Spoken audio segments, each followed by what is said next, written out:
Ibinahagi ni Luis ang kanyang karanasan ng pagbaling sa makapangyarihang Diyos para makapagbigay ng mas magandang buhay sa kanyang pamilya. Dating nagtrabaho ng husto si Luis para kumita ng mas maraming pera. Gayunpaman, madalas siyang sinasamantala ng kanyang mga amo at nililinlang ng kanyang mga kaibigan na nagsadlak sa kanya sa matinding pasakit at kalituhan. Tumigil siya sa pagtitiwala kahit kanino at naging malamig at manhid.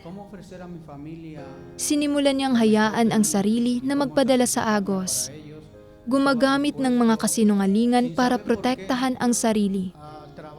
Hindi niya maunawaan kung bakit napakadilim at napakasama ng mundo, o kung bakit namumuhay ang mga tao sa mga kasinungalingan at panlilinlang.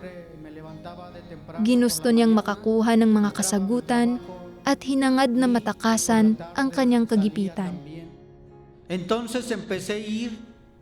Mula noon, nagsimula akong pumunta sa simbahan ng mas madalas para makinig sa mga sermon ng mga pastor.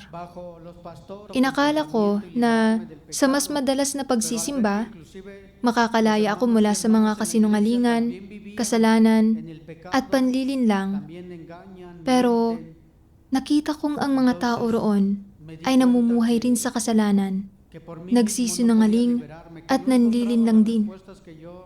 Napagtanto kong hindi ko mahahanap sa simbahan ang mga sagot na hinahanap ko. Kaya nagsaliksik ako sa Biblia. Pero hindi ko rin mahanap doon ang mga sagot na hinahangad ng puso ko. Bakit tayo namumuhay ng ganito? Bakit namumuhay sa kasalanan ang sangkatauhan? Kailan ba magwawakas ang pagdurusa sa mundong ito?